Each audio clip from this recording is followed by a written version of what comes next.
As she was beginning to wake up from her sweet and peaceful sleep, a little girl dressed in dirty clothes found herself in a luxurious room filled with people wearing equally luxurious clothes. She suddenly jumped up from the soft couch where she had been spending all her time while asleep, startling all the adults in the room. The place where she was now was not clear to her, because she remembered falling asleep in the attic last night, but it so happened that in the morning she found herself in this mansion.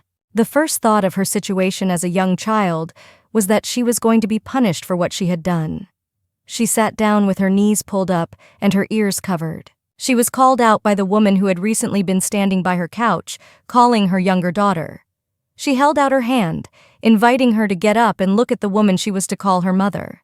The whole picture shocked the girl to her core. She did not understand what she was doing in this aristocratic family. The only thing she remembered before falling asleep and ending up here was that she closed her eyes tightly from the intense pain. The woman who called herself the mother of this poor girl said that they had very little time, because the first manifestation of the ability is very short. She was holding a handkerchief and wiping her tears. It may have been very difficult for the little girl to understand and experience this now, but she had to remember one thing. They would meet very soon, because they were her real family. The woman's words about a good family were like a fairy tale for this girl, because before she came to this family, she lived almost without a home and had to do dirty work. The family was a dream for her. She assumed that it was just a magical dream, but one of the people present, who called herself the girl's older sister, said that it was real. She and her older brother would be waiting for her and worrying. Although they may have been disturbing and worrying at first, they will cause her heartache, but that will change in time. The day will not come when her older sister and brother will love her more than anyone else. An unidentified man, who apparently was not a family member, decided that it was goodbye and eventually closed the girl's eyes and carried her in an unknown direction, ignoring all her screams. The girl's older sister asked the unknown man what he was doing here, as he was supposed to be preparing for the coronation ceremony. In general, he should have left the first meeting with this girl to the family. They had to accept it, because that was what they were going for. They warned the man not to show his face in any case, because the little girl should not know too much about her future. 15. The man took the girl far away from the mansion and opened her eyes. He showed her the place and told her that today she was to become an empress, and he was to become an emperor. She was the one who was to make this man an emperor, and when the time comes for her to return, it will be a time of great difficulty. The imperial family will want everything she has achieved in her life. She was to go on a great path throughout her life, and millions of people would respect and admire her. He knew perfectly well that she would undoubtedly move only forward. She had to become happy. These words struck her right in the heart, as if a power had appeared in her, and the time had come. The future emperor said goodbye to her and promised that they would meet again in the future. Just as she knew it would be, she woke up again in a horrible attic surrounded by dirty boxes. Although she hoped that it could be real, she knew full well that it might happen. But it would definitely not happen to her. The place and the people who lived there, who introduced themselves as her real family, surprised her. She didn't understand the meaning of it, but her heart was beating wildly as she imagined that she had such a good family. The door to the attic opened quickly with a loud bang. A man had just entered the attic, ordering her to wash her clothes yesterday, which she had not done. He called her useless and continued to scold the little girl. According to him, it was too small for their family to sell, so he could not do it yet and was very angry about it. He was telling her to get up off the floor quickly and go do something. The only thing she was happy about was that she had left the attic unharmed. She was supposed to start washing the clothes that the man had given her, but her hands were too cold to do a good job. In addition, she had no soap.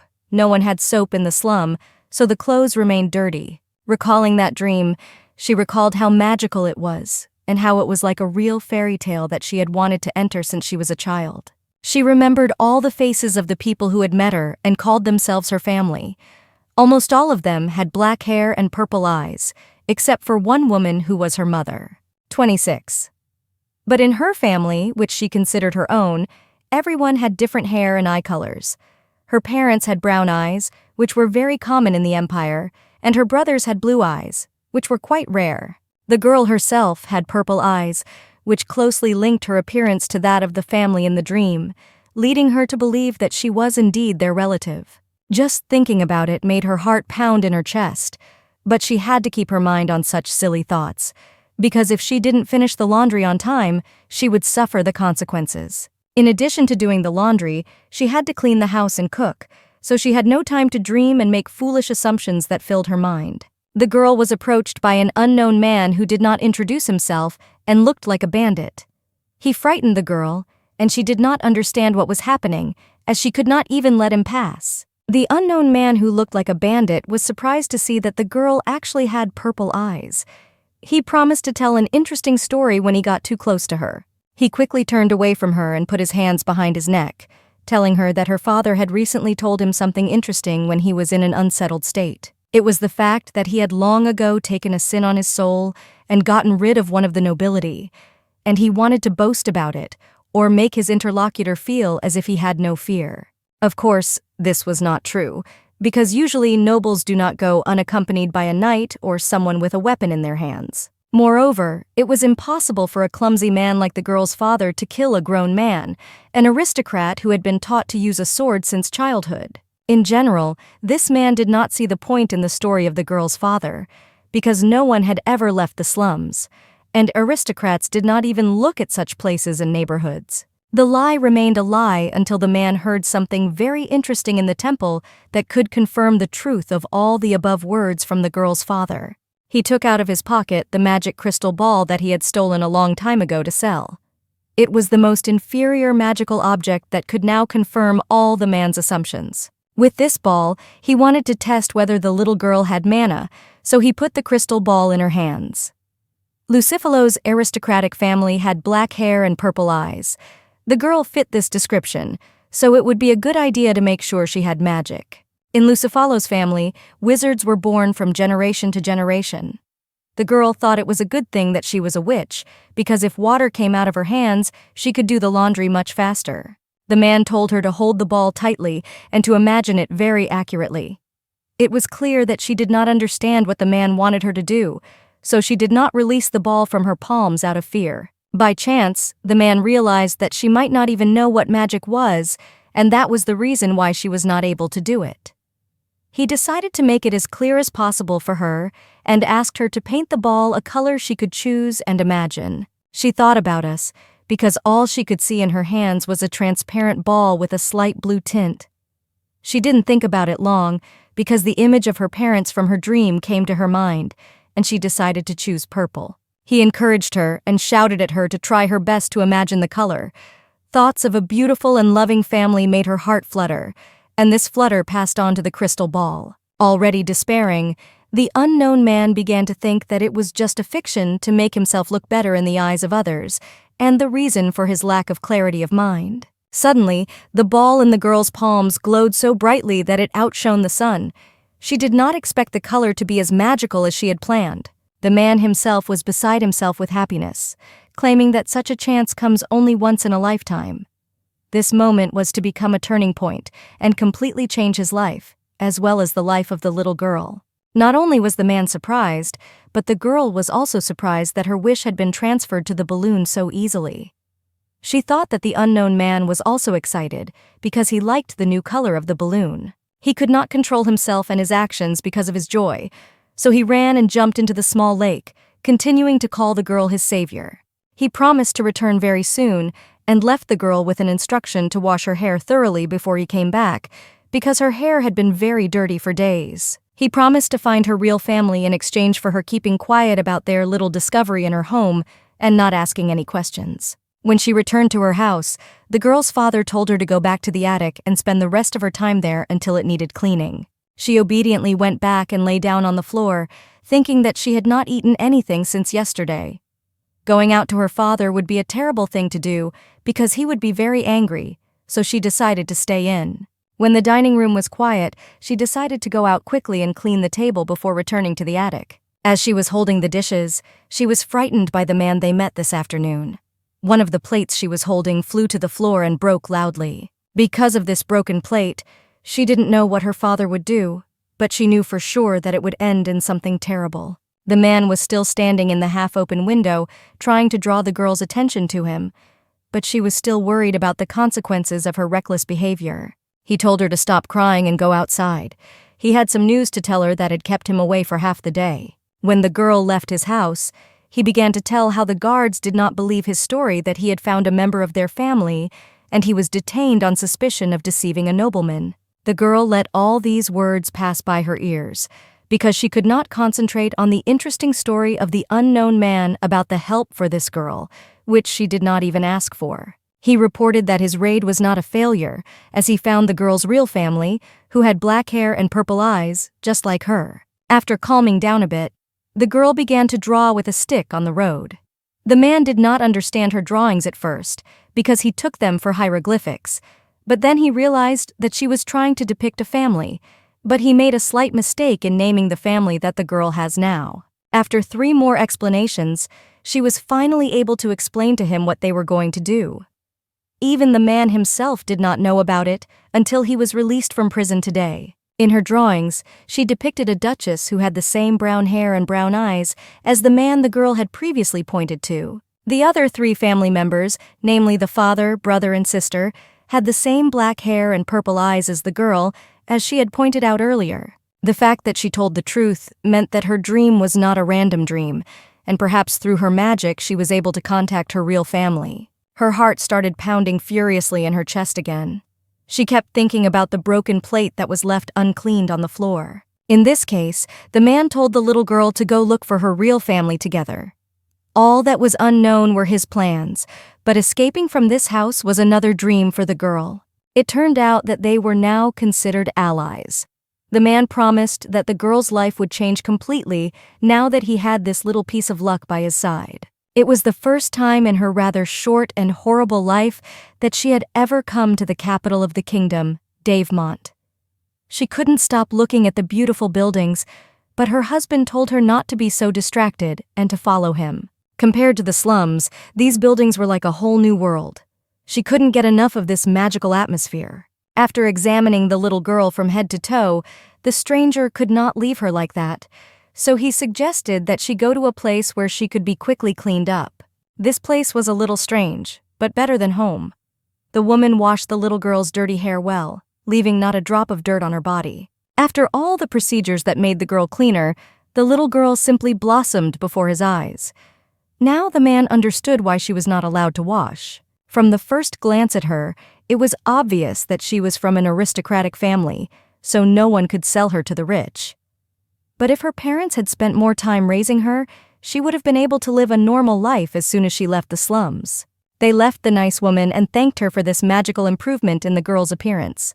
The woman herself was glad to put such a beauty in order. A moment later, the man came out of nowhere with new clothes for her. It was good that she came to trust this man and go with him without any questions. At first, he thought that the gang men would steal it, but if he asked them for help, he would have incurred unprofitable expenses and problems, and their little operation would have failed. He wanted the girl to tell her real father something nice about him, or at least try to show him with her own hands. Their little trip should be interesting. The man caught a carriage that was passing by, and he also told them to take him and the little girl to Duke Lucifalo. The journey to the Duchy of Lucifalo was a long one, and during that time they fell asleep in the carriage. Their sleep was disturbed by the coachman, because they were faced with an obstacle in the form of dozens of knights who blocked the entrance to the duchy. One of them asked why they decided to visit the county. After that, he ordered everyone to get out of the carriage and show their identification documents. Behind the man's back was a little girl who was frightened by the sudden stop. The knight immediately noticed something was wrong and took off her hood, completely revealing her face and hair. He immediately recognized the Duke's younger daughter Grazia in this little girl, and loudly announced this to the rest of the knights standing behind him. Nevertheless, the rest of the knights showed them courtesy and offered to go to the duchy's mansion, while the knight who reported the missing daughter continued to stand by the carriage and recall the words of the unknown woman, which turned out to be true. At the meeting with the Duke, the man said that he had found his daughter in a slum where she was treated like garbage without the basic right to rest. The man was equally surprised that the Duke personally came out to them to verify the accuracy of the information about his missing daughter. The little girl looked worried, but she was still able to recognize her father, because she had seen His Highness Duke Marcin Lucifelo in a dream. Throughout the conversation, the man kept his eyes on his daughter, so she could see his familiar and serious face in detail. It was strange that he looked much younger now than in the girl's dream. His eyes had also become much gentler with age. He asked one of his maids to bring something that turned out to be a magic crystal ball, but now of a much higher level. The man noticed that the girl had already seen a similar ball before and was able to show him her magical powers, so all she had to do now was repeat the same thing, which was not very difficult for her. She was a little worried, and it really wasn't that hard for her, but she kept thinking that all the events were a coincidence, which led to more worry. With the magic crystal ball in her hands, she was worried about doing something wrong, so she couldn't compose herself and concentrate. It was also a tremendous pressure for her to hear all the words repeated to her non-stop by a stranger who was her ally. He tried to encourage her, but his words sounded more like coercion and a desire not to fall face first into the mud in front of the Duke himself. Despite all the attempts to do something, the girl eventually failed and the ball remained the same color as it was. This was enough for the emperor to tell them that they had wasted his time, but even after that, the girl did not stop trying to change the color of the ball. They were interrupted by a maid who said that the Duchess had already arrived in the Duchy of Lucifelo, and she was already standing behind the maid. She asked if this was the child sitting on the couch holding a crystal ball in his small palms, which she had been told about. The little girl recognized the voice immediately, because she had heard it before in her dreams. It was the voice of her mother, Duchess Lucifelo, named Nia. Only when she remembered her mother's words from the dream, that if they met again, she would love her more than anyone else, did the crystal ball in her palms glow a bright purple. This shocked the little girl's real blood relatives, and the man who brought her to the duchy brought tears of joy, as he had already lost hope for a good ending to this story. The ball in the girl's palms had magic that reacted only to members of Lucifelo's family, so the fact that she was a relative was undeniable. Nia held out her hand to the girl and invited her to walk around the estate with her. Of course, the little girl did not mind at all, so she gladly accepted her mother's offer. The girls left the room while the Duke decided to have a serious talk with the man who had brought him his daughter. From that moment on, all the words that the stranger was going to say should be the truth. Walking around the estate holding hands, the woman decided to ask the child she was holding how old she was now, since Grazia, who was the missing child of the Lucifelo family, was about to turn 10. The child looked much smaller than a normal child of 10 years old. The woman did not know the whole story of this poor child's life, so she had no idea what he had gone through. Recalling her mother's words from the slum that she was tired of everything that had been happening for the last 10 years, the girl realized that it was about her. So it was an answer to a question she could not answer. She showed on her fingers that she was 10, so the woman was very surprised and pleased. Still, Grace's height bothered the woman a little, and she found something strange about the whole situation. The former Duke was tall, as was the late Duchess, but the girl could not put together how their height was related to her. Not realizing that the girl had no idea what she was talking about, she proudly said that the former Duke was her father and the older brother of the current one. It turned out that the current Duke and Duchess were not really her real parents. But now she did not understand why she had called herself Grazia's mother in her dream. When asked if she was hungry, the little girl did not give any answer and continued to look silently at the Duchess, blinking her little eyes. After a short silence on both sides, the woman decided to ask if Grazia could tell her name, which was given to her by the parents with whom she had lived for 10 years. Recalling how her family addressed her, she could not recall anything warm or loving in their addresses to her, so it turned out that she had no name. Then the woman missed that the girl simply did not want to tell her her real name, but she shook her head in disagreement with the Duchess's words. After this answer, Nia asked if the girl had been living without a name all this time. Looking down at the floor, the girl agreed with her words, shaking her head. Nia was disturbed by this, and more than that, she was disturbed by the fact that during their conversation and short walk, Grazia had not said a word. As the girls walked around the estate and had a small talk, in the room they left, the Duke asked the man who had brought Grazia to him how he had found her. The man talked a lot of unnecessary things, but did not get to the point of the case for which he had come here, which irritated the Duke. The Duchess burst into the room, worried.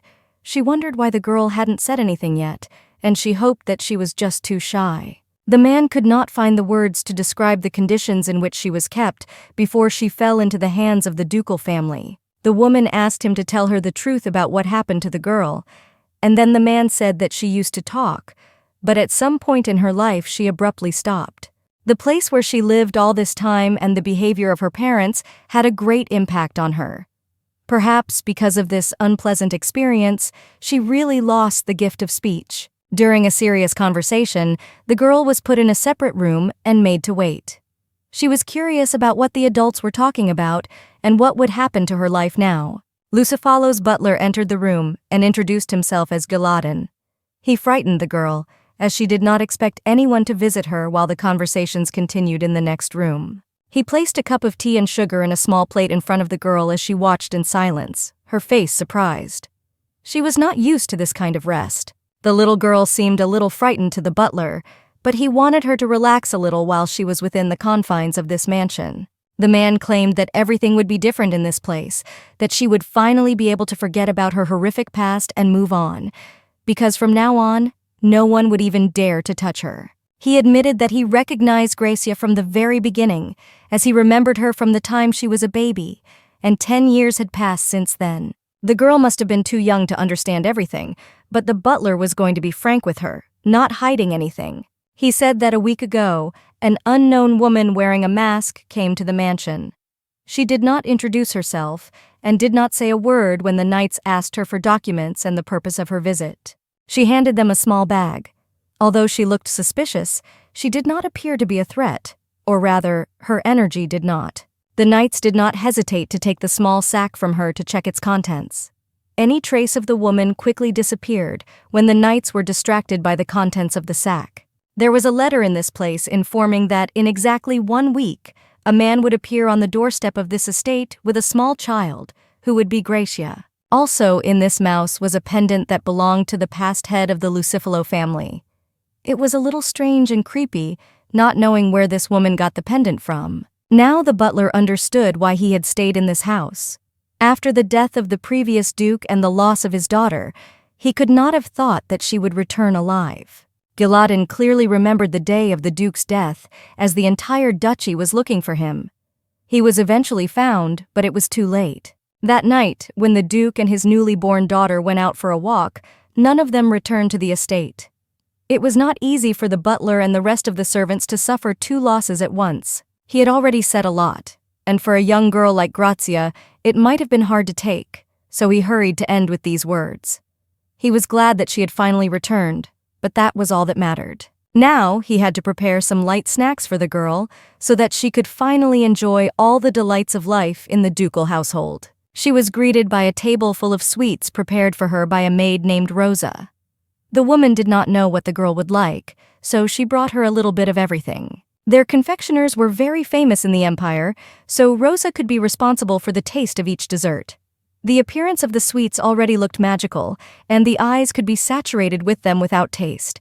The little girl's eyes sparkled, because she had never dreamed of seeing so many sweets in front of her in the near future. She probably hadn't even seen it in her dreams. The butler allowed her to begin her small snack, but told her to take her time and savor the flavor of each dessert so that it would not leave her with a sore stomach. Her eyes sparkled, as did the empty plates that had held the sweets a moment before. She filled her mouth with cakes and cupcakes at a frantic pace. The adults were very worried when they saw this picture, because they did not think that this girl would react so strongly to a pile of sweets, so she could not stop. The butler apologized, but asked her if she had missed a meal, to which she thought for a while and gave the adults 2 fingers. The man was very worried about her, because he thought she had missed 2 meals, but when he saw Grace's slightly confused face, he realized that she had not eaten for 2 days. He felt sorry for the girl and guilty for what had happened to her before. Now he had to fix it, or at least try to fix it. Rosa decided to leave them alone, explaining that she was going to bring tea to young Gracia. She tried to hide some of the sadness on her face for the girl. From the next room came a loud noise from an unfamiliar girlish voice, claiming to want to see the new guest in their home. One of the maids could be heard trying to stop Diana, whose voice was too loud, and also to stop her brother Derzan. They were being rude and impolite to each other because they wanted to enter the room without permission. Eventually, Diana entered. She pointed at Grazia with her index finger and asked why no one told her what kind of child she was. She knew that she had black hair because she had seen it through the window when she entered the mansion. They were the children from the girl's dream, but Diana was much louder than she had been then, even though she had grown up that way. Their words about the girl's appearance were confirmed when they saw her in front of their faces. She wanted to know if the girl belonged to the Lucifalo family because she had the characteristic signs. She was extremely annoyed that no one wanted to tell her the truth, and the girl herself was silent. The butler tried to stop Diana's assertiveness, but she did not stop making her assumptions. She thought that Grazia was their father's child, but by a concubine. It was wrong to say that because the girl did not know the whole truth. The butler tried to prove it to her, but she continued to stand her ground. She heard from the knights who were gathering outside that the Duke and Duchess were very angry about Grace's arrival, so she thought they had quarreled. The butler was more disappointed with the twins than ever. Their behavior forced him to scold them, which he was not happy about. At these words, Diana began to cry loudly. She was not used to hearing such words from the always calm and reasonable man who was the butler. The girl decided to transfer all her anger and resentment from the butler to Grace, which caused him to lose control and spill over onto Diana. All she needed now was to find the culprit. She declared Grazia her sworn enemy, and her brother only confirmed her words, but made his own correction and added that she should leave Lucifalo's house, and followed Diana to the door. All this time, the Duke did not address the girl by her first name. His caution was due to the fact that as soon as he called her by her real name, she would officially become Princess Lucifalo. The butler said that she was currently in the guest room asleep. He understood the question and other basic details, but still thought it would be better to call a professional. The Duke did not understand why he had to call a professional, since all the problems had been solved. But the butler said that in addition to physical problems, she also had psychological ones. The Duke wanted to know the butler's personal opinion about the girl. Her appearance and behavior were very similar to the former Duke, so the man was sure that she was his missing child. She did not have the right body composition for a child of 10, but he was sure that everything would change and return to normal when she became an adult. Marcin put the folder with the report documents closer to the butler and said that he had been able to find the girl's former family by searching the slums. Members of her former family were caught and locked in a dungeon. If the report mentioned in the document is to be believed, Grazia looked quite well for a child who had been through such a thing. Outwardly, she does not reject the people around her, but her overly emotional surprise and anxiety were normal in this condition. As a rule, victims of such abuse lose all trust in others and cannot even look them in the eye. In the dungeon, Grazia's former parents tried to convince the Duke that they had made every effort to raise their daughter, even in the face of the terrible conditions in which they lived. One of their sons testified that he had seen the former Duke's pendant with his father. This explained the father of the family's great surprise when the pendant appeared before his eyes. The testimony was verified, and Grazia's identity was confirmed.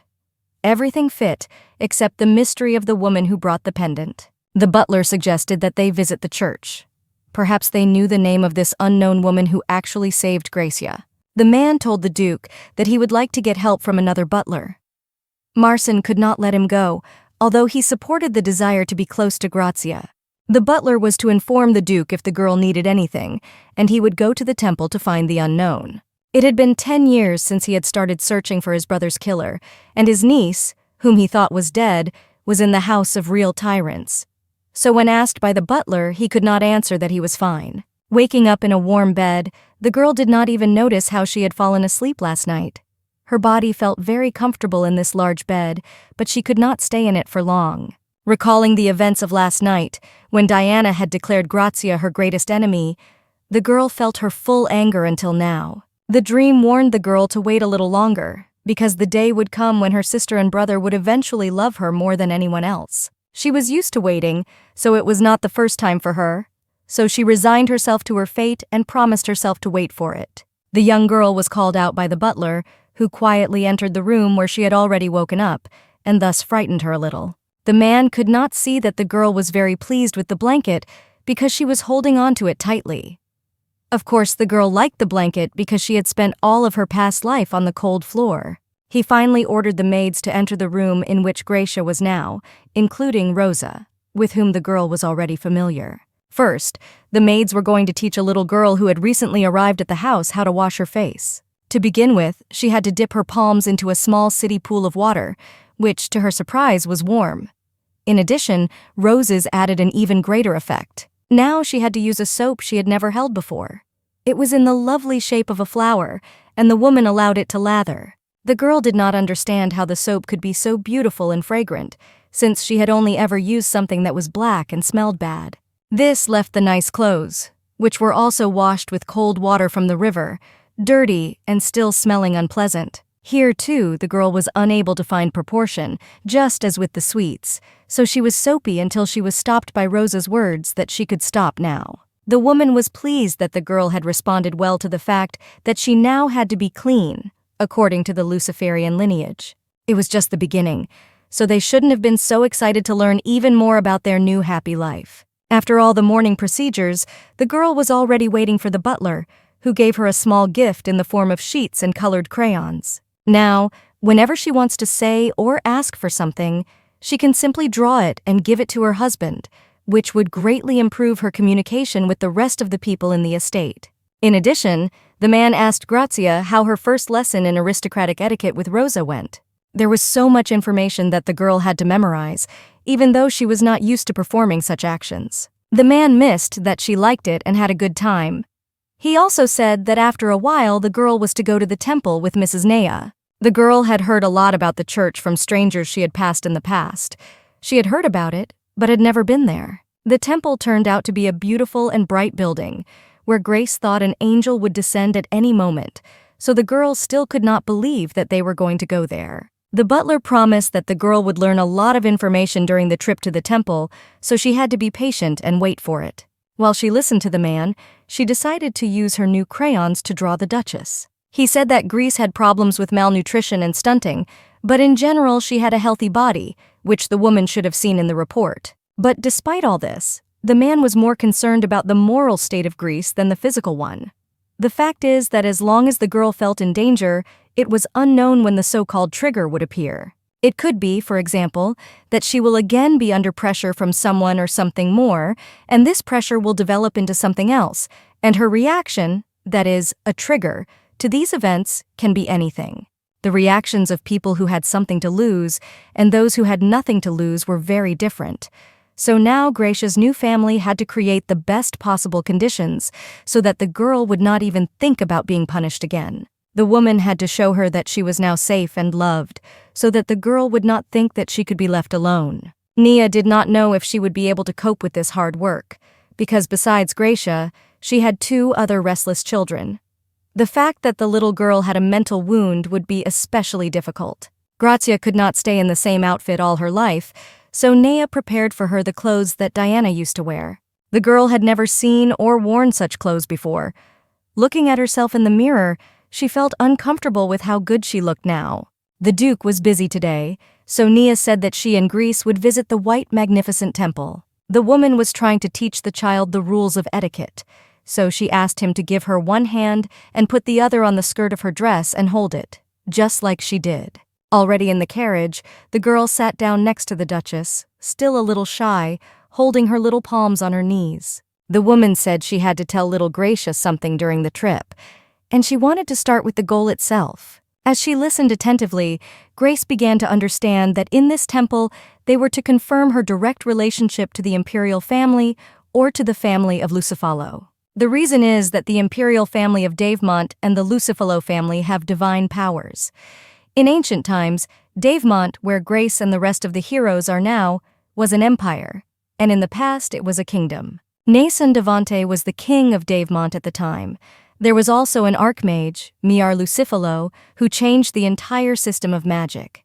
The 2 of them later had 2 children. Both were boys. The first of them inherited the title of prince and became king of Davimond, and the second became the head of the Lucifalo family. Then King Nelson and Queen Miar received a blessing and divine power that was different from magic. Since then, this power has been flowing in the veins of the ancestors of the Emperor's family and Lucifalo's family. Every generation had someone who could use this power other than magic, so in this temple they could find out if Grace had this power. The woman started to tell me more, but quickly realized that this information was too much for the little girl. So she concluded that as soon as they received confirmation, Grazia would become Lucifalo. And if Grazia becomes Lucifalo, no one will dare to think of her as a child from the slums. She will be considered a princess from a great noble family and will finally be able to forget about her past.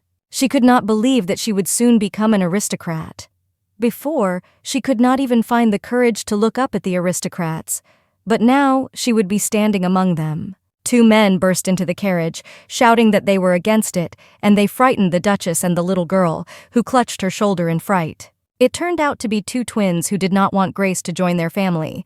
They still held a grudge against her and could not allow her to become Lucifalo. The woman assumed that these two would get her out of the ground and cause her unwanted problems, but they were her children, so she had to know everything. They did not answer how they got to the carriage, because it was important for them to stop the game so that it would not join their family. Diana claimed that her mother was too nice to Grazia, so the fact that they hid in the carriage and waited for a certain time was really necessary. A woman reminded her two children that they were turning 12 this year. They remembered this, but could not connect their birthday with the arrival of a new member in the family. It turned out that if they were to turn 12, they had to be 2 whole years older than Gracia. Nia felt it was her fault because she had not explained it to her children. It was going to come out eventually, so she had to tell them now. The older woman explained that Grazia was a blood relative of all of them, but she was not her own daughter. The children thought that Grazia was their father's daughter and knew that this would eventually happen, but the woman simplified all their arguments and said that Grazia was the daughter of their father's brother. The woman summarized by saying that the girl sitting in front of them was the daughter of the former head of their family, that is, their cousin. When they arrived at the church, they were met by Raffle, the archbishop's novice. He was greeted by Nia and her children, and Grace hid behind the Duchess's skirt. They had traveled a long way to be here, so there must be a good reason for their sudden appearance. He also saw a little girl hiding behind the Duchess's skirt. The boyfriend suggested that she was not feeling well, to which the Duchess replied that they had a small problem and wanted to meet with the archbishop. The temple inside seemed no smaller than its external dimensions. Because of the high marble walls and the elongated arches with windows, it seemed that there was even more space. Raffle knocked on the archbishop's elongated door, informing him that the Duchess of Lucifalo had paid him a visit and was not alone. The archbishop allowed them to enter, and a door began to open wide in front of their faces. A bright light shone from inside the room, and the archbishop himself appeared. It had been a long time since they had seen the Duchess, so he was as glad to see her as she was to see him. They could go into the room and sit down. Everyone took their seats, and Nia introduced Princess Grace. She would also like to test her divine power because she does not know for sure whether the little girl has managed to inherit it. The archbishop stated that even looking at her, he could tell that she was definitely the princess of Lucifalo, because she had all the certain characteristics of that family. He also stated that he could feel her energy and aura. The members of the Lucifalo family have always been distinguished from each other by their unique aura. As far as he knew, 10 years earlier the former duke had visited the church with his daughter Gracia, but he was not yet an archbishop, so he could not say whether the archbishop had confirmed her divine power. The former archbishop, who is now the pope, was conducting the inspection at the time. The current archbishop has already contacted him and told him about the Duchess's visit. He apologized for not being able to come in person, but Nia understood that he was an influential person, so he could not just take off and come to them. But the archbishop found a solution to this problem and suggested that Grace test her divine power by asking for her hand in marriage. For just one moment, the girl handed her hands to the archbishop, and after he said that, they began to glow with a bright radiance that surprised everyone in the room. Gracia was a direct heir to divine power, so the duke should have been alarmed by this. Archbishop Doki could not say anything, but could only report that the twins had very little spiritual resonance. The children were in the room while the adults went away to discuss some things. Suddenly, Diana heard a grunt from Gracia, who was sitting in front of her. There were tears in Gracia's eyes again. Diana was very annoyed by this, as she did not think that this situation could have provoked them. Grazia herself recalled how the Duchess in her dream called herself her mother, but in fact, the girl was not her daughter. She was confused. Now everything was clear to her.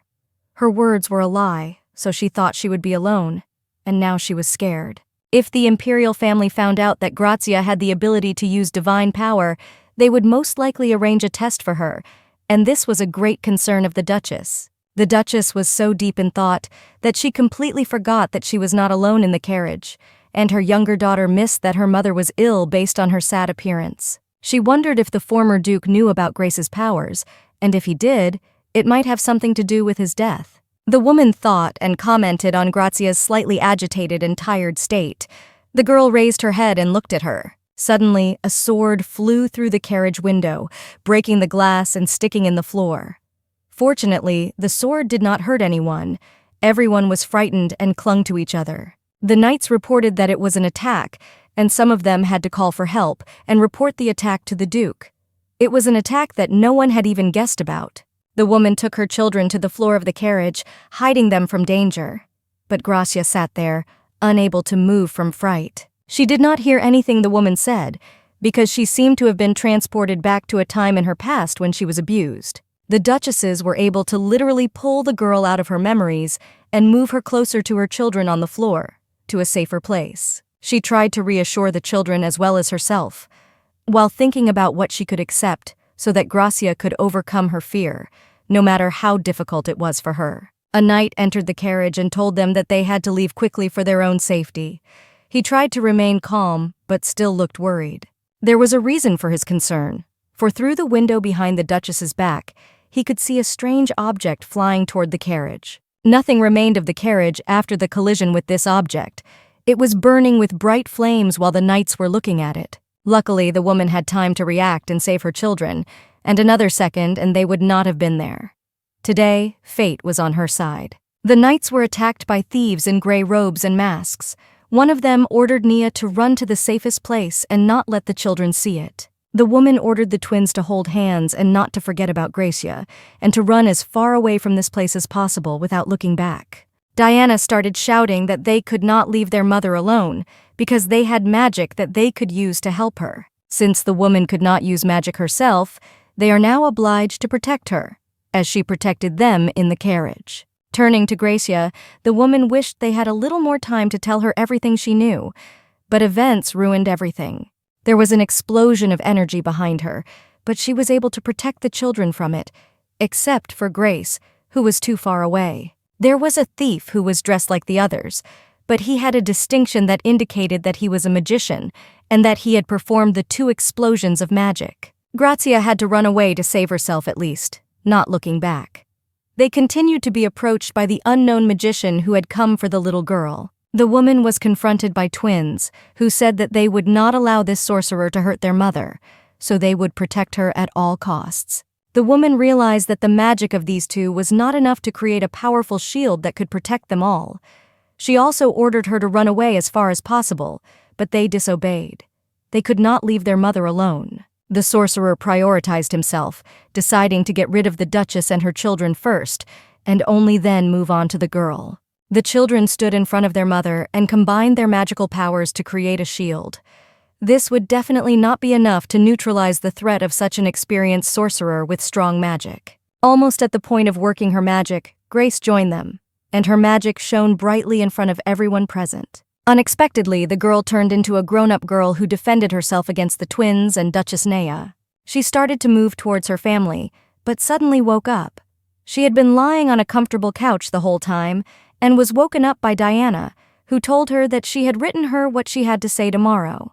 Diana began to worry because she thought that what was supposed to happen tomorrow happened today, and, with a panicked look on her face, began to tell me that in this future she had been taken back 10 years. But since both Gracias could not exist in the same time frame, the little Grazia was in the future. Most likely, because of this power, the 2 of them had the ability to change worlds. There were still a few minutes left, but Diana had more to say, but she didn't say anything now. She also noted that the girl was not to tell anyone that she had seen her future. When the past changes, the future will also change, and the body is then dealing with a cause and effect relationship that can negatively affect it and its environment. If he hears information about traveling between the future and the past, he will not be affected, but if he hears it from others, he will suffer consequences. The Duchess and the butler ran into the room, worried for Grazia's safety. They realized the situation, but could do nothing.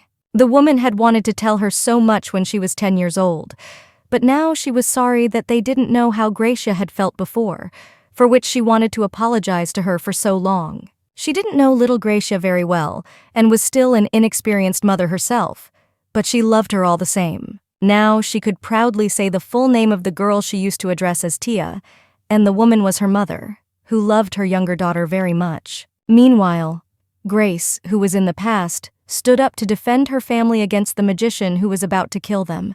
She didn't look worried or afraid because she knew she could defeat him. She began to tell him that her father had to tell her something today, but the thief was not going to hear it and wanted to kill her as soon as possible. At once, all his magical powers, which were directed toward the girl, became rose petals and all over the ground around them. She went on to say that when the moon was shining and the earth was shrouded in fog, she had to protect her people from a dangerous enemy. She had to cover the enemy's eyes and make him go astray. Instantly, the man stopped seeing. His eyes turned black, but he did not understand what was happening because he had a protective artifact. He thought that he could get rid of the girl's magic only after he killed her, which he was going to do. The girl noticed a bracelet on his hand, which was the artifact that was supposed to protect him. When she looked at it, she noticed that the thief had engraved his magic on the bracelet. Raising her sword, which was sticking out of the ground, Grace began to defend herself. She injured the thief's arm so badly that he lost his circle of mana. The knights ran up to Grace and told her that reinforcements had already arrived, so she had to hand over the thief to them. She beckoned them to come closer and kept him close to her the whole time. In the end, they took the thief away, and his punishment will not be as mild as he imagined. The girl was happy that she was able to protect her family. She hugged her 12-year-old brother and sister and told them that they were now safe. She called them the best in the whole world because despite their fear, they still protected their mother. After talking to the twins, Gracia remembered the most important person she was trying to protect, her mother. She hugged her and promised her that she would always protect her, and in return, she had to take care of herself. The first aid was provided by a nurse, but the woman should have consulted a specialist to make sure she was safe. The girl told her mother that her powers were that she could move for 10 years, but that everything would return to normal very soon. And now, little Grazia was in the future, in the safe hands of the future Duchess and butler, so she did not have to worry. Meanwhile, in the duchy, a conversation was held with the servants.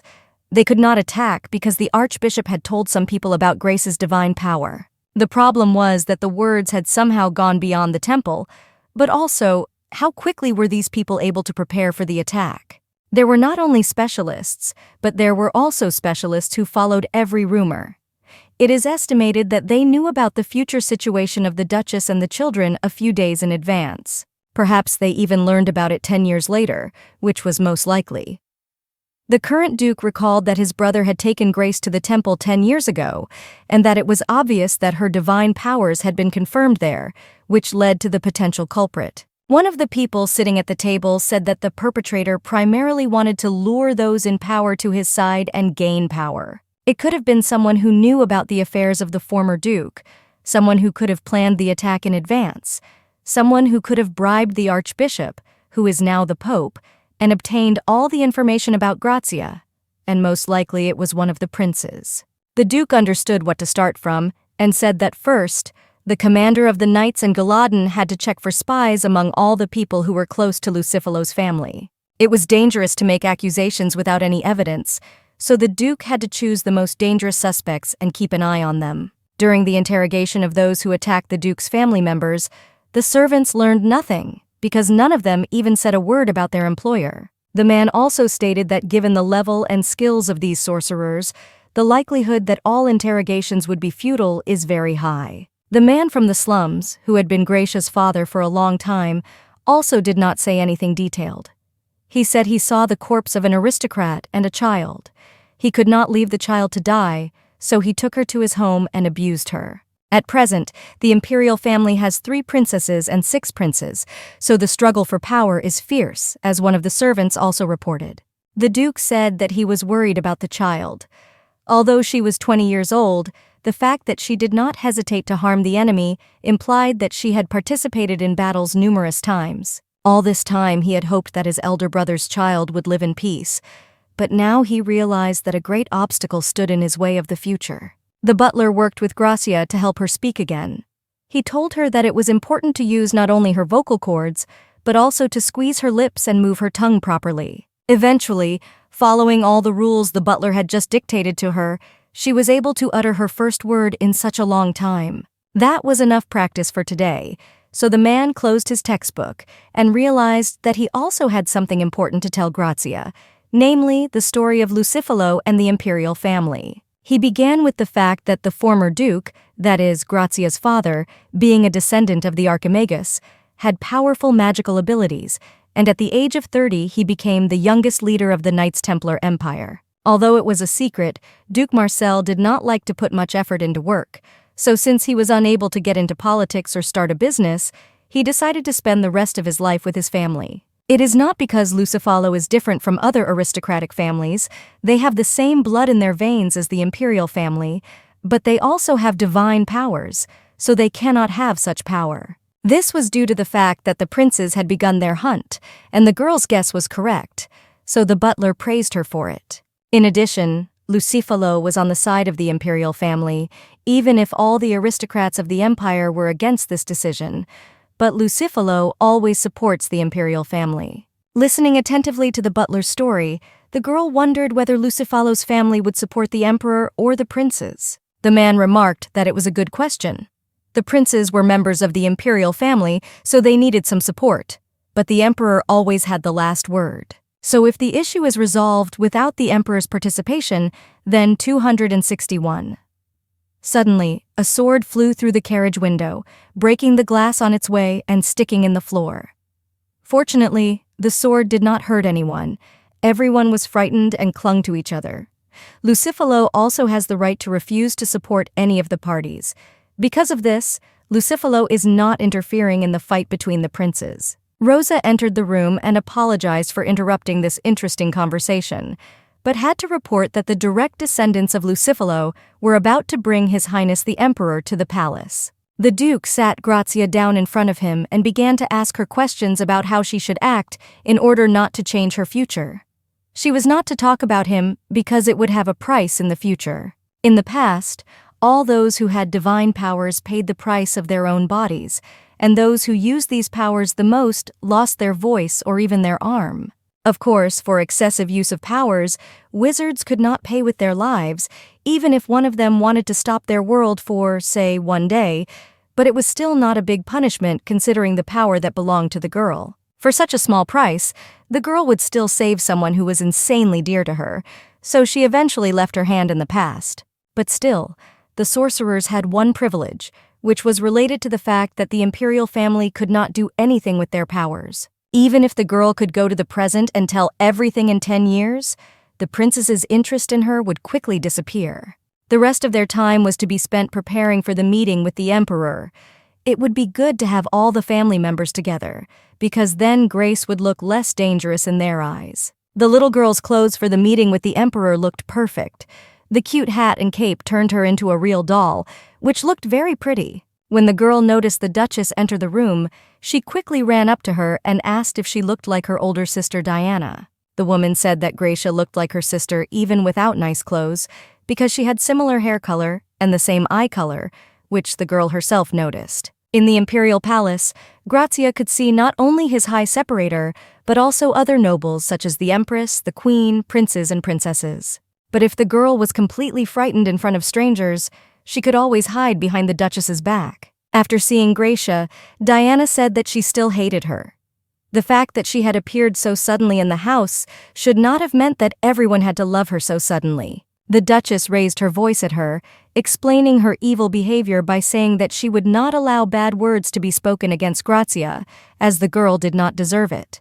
Having already arrived by carriage at the imperial palace of Davemont, the Duke informed Grazia before leaving the carriage that His Highness might ask her to show her strength. The man asked her if she could do it, and the girl confidently replied that she had been preparing for it, so I can't just ignore my efforts. One of the servants told the emperor that Marcel Lucifalo and his family had arrived at his palace, and that Princess Grazia Lucifalo had come with them. Before them on the throne sat Emperor Barandian Davamont, and other nobles gathered around them to watch the visit. The emperor asked Duke Lucifalo to raise his head, who bowed before him. The emperor saw a girl who was different from the twins and asked if she was Lucifalo's Greece. He asked her to come a little closer and tell him about her power. The girl was very nervous because she saw so many unfamiliar faces watching and whispering to each other. In this case, the emperor laughed out loud and said that the duke himself had to answer for the little girl. The man explained that most likely the princess had not yet fully recovered from the attack by the bandits. Grazia herself felt stupid and guilty for saying she could have done it, but in fact, she couldn't take the will to do it.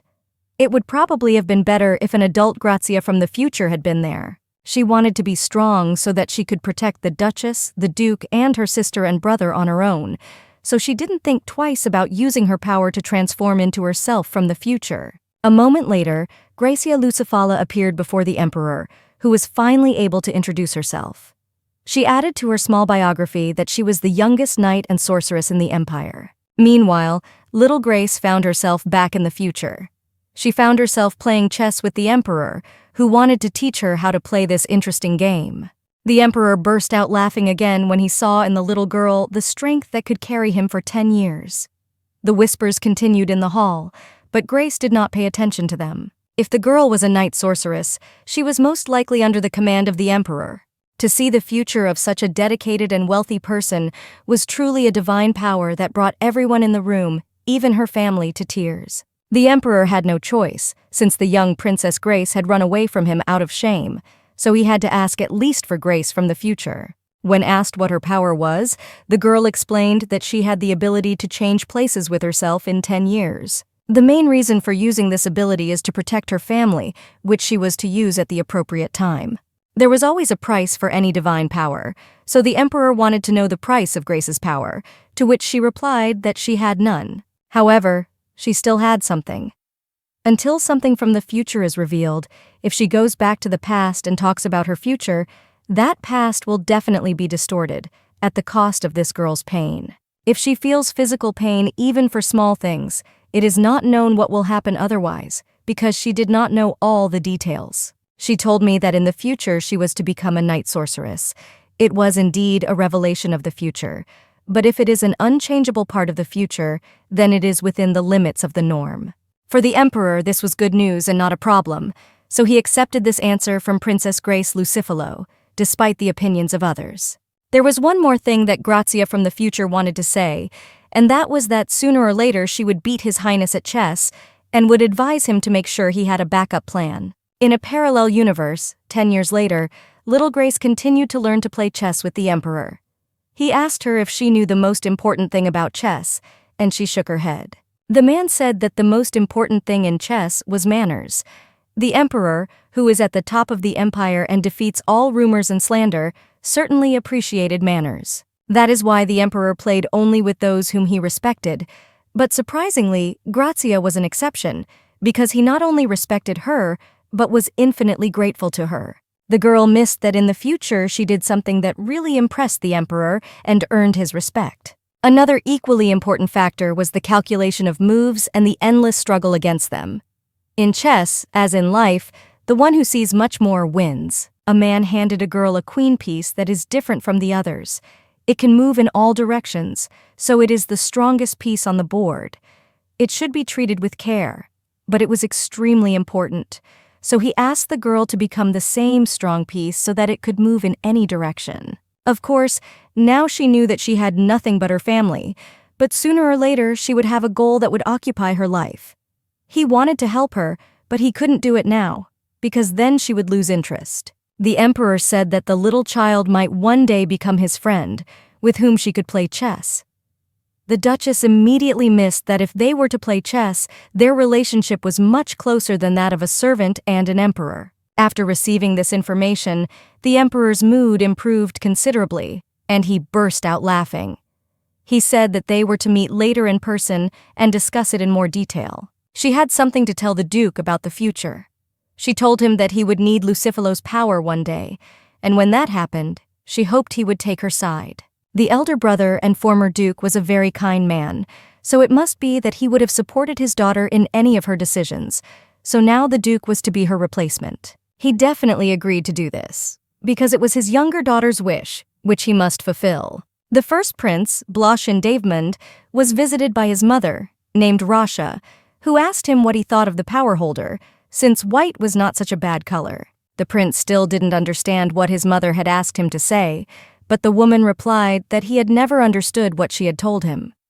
She had plans for her son and Princess Grazia to become a couple. The boy was surprised and said that according to the rules, Lucifalo's family was forbidden to marry members of the imperial family. No one talked about marriage, and his mother hinted that he should just be closer to Grace. Even if her power was useless now, it would still be nice to stay close to her. The prince claimed that they were 15 years apart, but his mother insisted that he had inherited the emperor's blood and hers, so he could easily control the child. He agreed and promised that he would try to do his best. His mother asked him to come a little closer to her and lifted his chin closer to her. She told him not to miss this moment and to take advantage of what could benefit him and give him strength. He had no right to disappoint his mother. Queen Ariana Davemont was approached by one of her servants, who said that Rasha was definitely determined to take the power for herself, despite the girl's current situation. Profit certainly played a role in this choice, but a bigger role was played by the fact that Rasha wanted to appropriate Gracia, who in the future was to become closer to the emperor and had great potential power, to herself. Ariana knew that Empress Rasha would never miss out on what she wanted, so she blamed her son, the second Prince Vanin Davemont, for not being born with golden eyes. The Empress was a woman who did not hide her ambitions even before she married.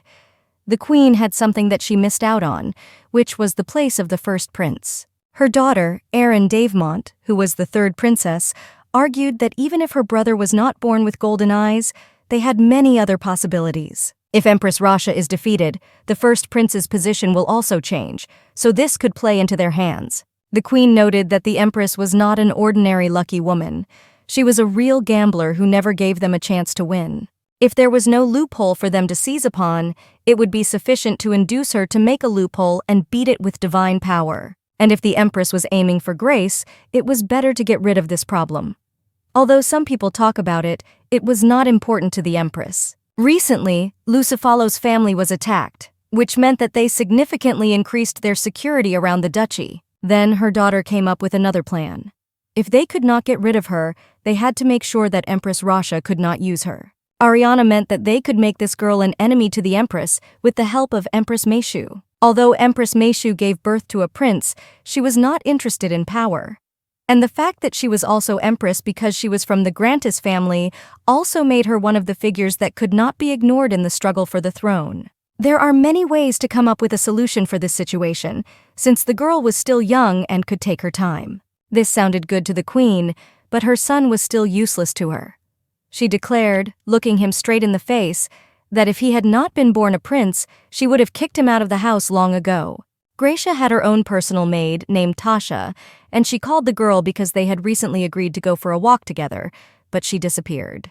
Due to the amount of information and the burden on Grazia, who had only recently started talking again, she had no rest at all, so it was understandable that she would choose rest instead of a walk. Meanwhile, Grazia accidentally dropped her scarf, which the Duchess had given her, on the ice and tried to retrieve it herself, as she thought it had fallen relatively close to the shore. She hoped that at that moment the wind would not blow and carry away her scarf, which she valued very much, but had lost for the second time. She recalled how her mother would tie it around her neck because it was very cold outside, so she should have dressed warmer. They went on this walk together with the twins. Diana still held a grudge against her cousin, even if she hid it deep inside. When she almost reached the scarf, the ice under her feet began to crack, but she could have fallen. She hoped that the lake was frozen enough so that nothing terrible would happen. The maid suddenly looked toward the lake and saw Grazia. She started shouting at the girl to stay still and not panic, because it was dangerous.